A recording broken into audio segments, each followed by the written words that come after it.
So we're preparing for nationals, so some of the decks I actually feel like have a good footing when we get to national level. So without further ado, let's get in the video and talk about it. So first off, not the coding, please. Omnimon deck. So if you guys don't know, this deck has a lot going for it. It has basically a very powerful backing behind it with Omnimon Ace and Merlet, the ultimate knight option that basically protects your War Greymon or Metal Greymon from, being deleted outside of battle, which is really good. And then you have Omnimon Ace being a very powerful threat because it's on play when Digivolving. If DNA, choose one of your opponent's Digimon, return it, and return that Digimon and all their Digimon with the same level to the bottom of the deck, then delete one of their Digimon.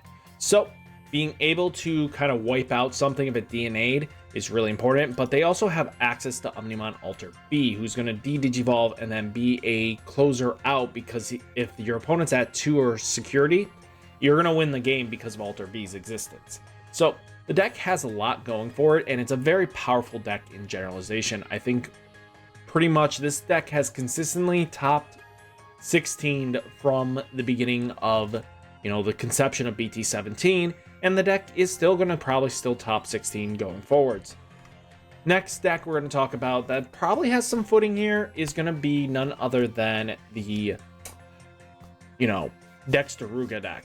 So with purple scrambles coming in, the deck finally is at what was known as the competitive level, that it was actually doing well in JP. So now having full access to its synergy and everything, you're now able to get back into your Gaogamon after they've taken it out, and then basically climb right back in and getting them the force to attack, and then you can kind of just clear out house that way. The deck is very powerful. I don't see this deck kind of just phasing out. A lot of players got off of it because of the Ruin Loop being so powerful, because you do have to do the Luga shenanigans from the start, and being able to force those attacks kind of gets hindered by the fact that, Ruin mode kind of just kills your board. The deck can't survive against a Ruin Loop mode, but normal circumstances, I think this deck is still quite powerful going into the format.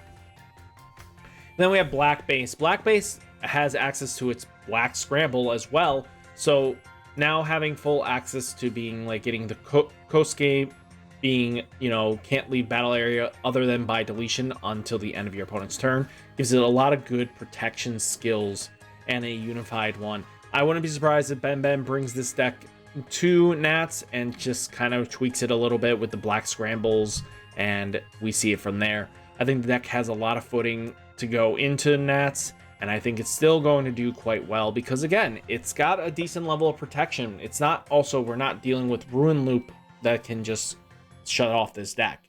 So with that, we have actually a little bit more footing with the Dexter Ruga decks. Then we have Magnamon, Armor Boy. Yellow Vaccine version and the blue ones are both really good decks, but it seems that the blue base Vmon Magna armors are more consistently topping. So I expect this one to show up more and more as the format goes on. We have Davis and Ken, Sora's, Davis, Davis, and Sora and Joe. I'm so used to seeing Davis and Ken's that it popped in my head. But with Blinding Ray, the Waking of the Golden Digizord, Magnamon X himself being such a powerful threat, there's not many decks that can just stop him in general. Then we do have Purple Hybrid. Purple Hybrid's been doing quite well into the format as well. This deck is a brand new deck into the format. Being able to have Duskmon Volga, being able to mill out, do everything that it wants to do, pop itself, just be a annoying threat.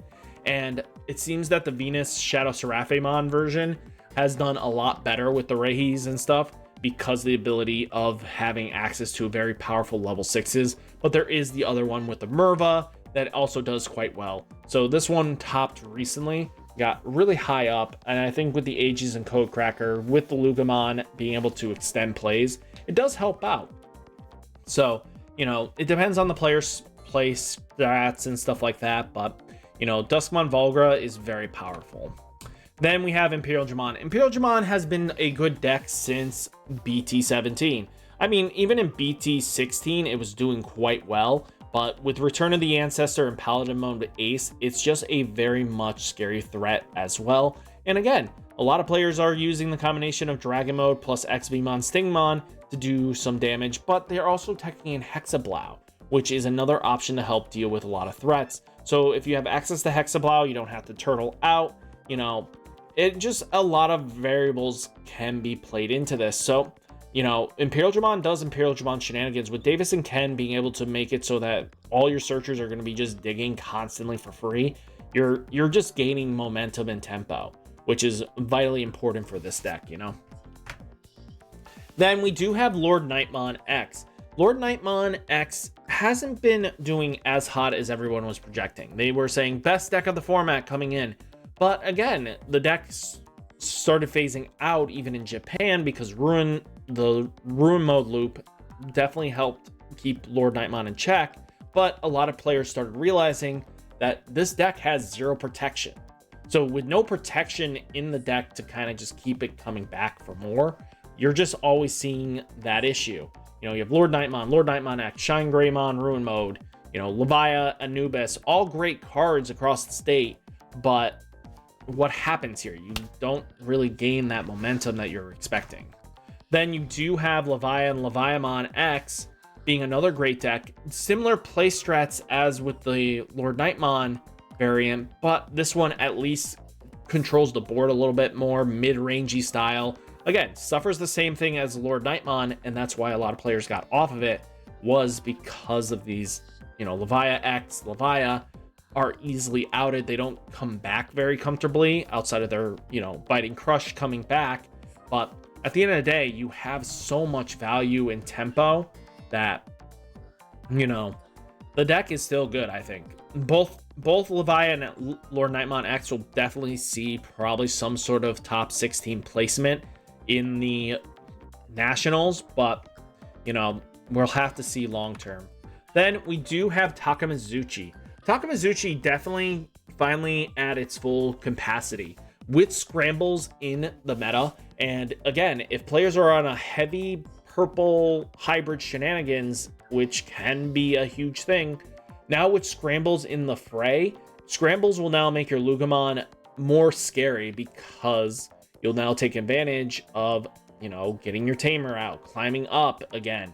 And with your ability to climb back up, your opponent's really going to be scared. The fact that we're not playing Emperors to kind of just slow down this format also is really punishing too. Emperor was basically the bread and butter that kind of slowed down like the Lugas and stuff like that because of, you know, Emperor would negate, you know, Luga's start a main effect. If they were at 1, you're going to pass it. So I think if Emperor starts coming back in the fray, we'll see more and more with these kind of decks slow down a bit, but I really doubt we're going to see that change up. But at the end of the day, you have great decks. Like Takamizuchi is very powerful.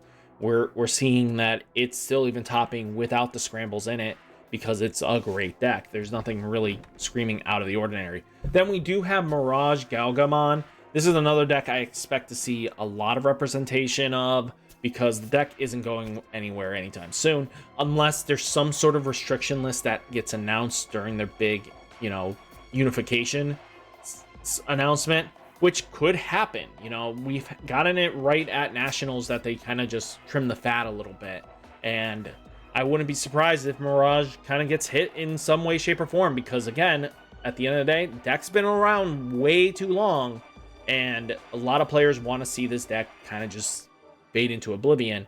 I mean, Mirage is just such a good generic boss Digimon that it's not even funny. You know, Mirage, Burst Mode, being able to clear out security with jamming 8 different ways to jam is crazy. But, you know, they're even playing Sayoka, Madoki, and Atamon. Being able to be across the board negating everything you want is huge. And, you know, unblockables or just straight up killing your opponent for everything they had is crazy. You know, we got also Galaxy Loop is another one that you guys should be probably keeping an eye out on.